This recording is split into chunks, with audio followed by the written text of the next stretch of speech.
I'm Michael Muccia, and today we're doing brakes on a 2007 Escalade. First, we're going to pop off the lug nut cover. Before jacking the vehicle, break all the lug nuts free.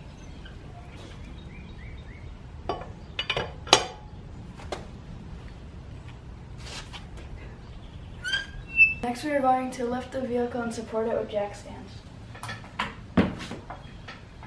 Next, with the jack stand in place, I could remove the lug nuts.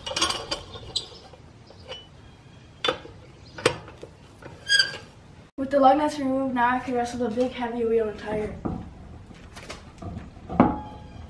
Now with access to the rotor and caliper, I'm going to loosen the caliper bolts with a 19mm. If the slide pin spins, hold it with the wrench while turning the caliper bolt. With the caliper bolts removed, I could place the caliper on the suspension.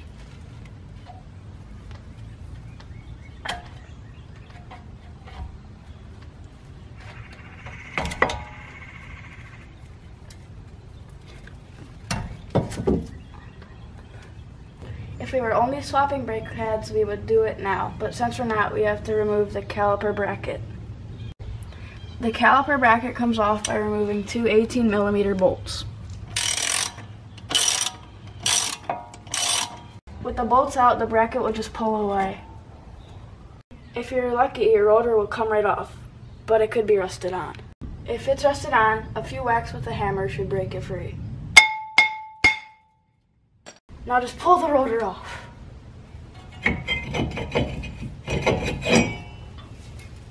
Our new brake rotors look awesome to use, but they're covered with oil, so we have to clean them with brake clean. Clean the rotor with brake clean, but don't get any on you or on anything else.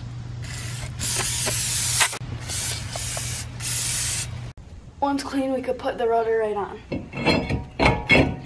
Our new pads come with new brackets, so we're going to pop off the old ones and put on the new ones.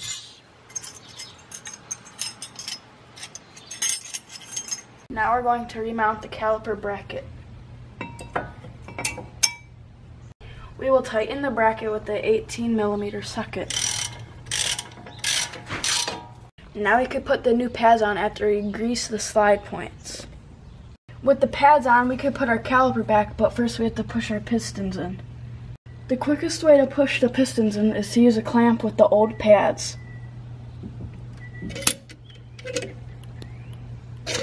With the pistons pushed in, we could put the caliper back.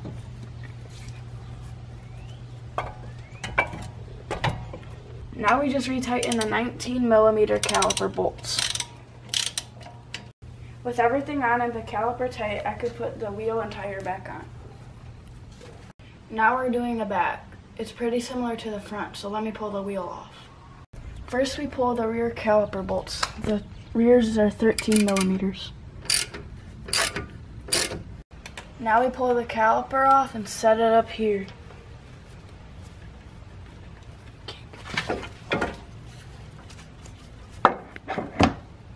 There's almost no pad left, and look how far out the caliper piston is. Because the back only has one piston, it's easy to push it with the clamp back in. There's still a little life left, but look at the difference between new and old. Now we're going to take off the rear caliper mount with the 18mm. This rotor is rusted on, so I could use these two bolts and holes to pry it off.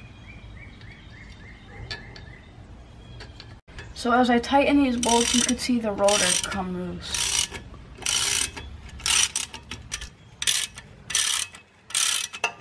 Now I could pull the rotor off.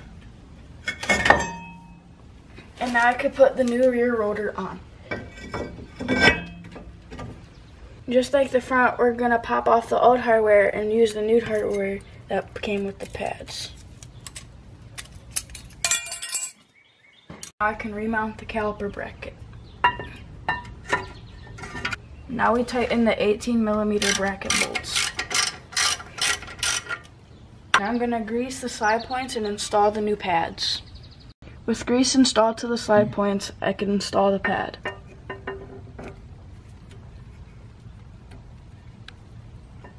With the pads on, I could reinstall the caliper.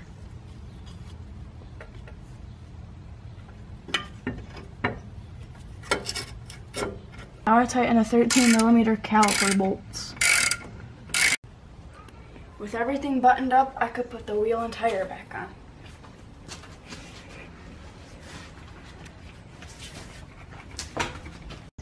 Make sure you check the brake fluid level because it will change when you compress the pistons. Before we take it for a test drive, we have to push the brake pedal a few times to get the pads against the rotors. Now we are test driving it to make sure that it stops straight and there are no squeaks or rattles. That's all there is to it, so if you have any questions, post them below.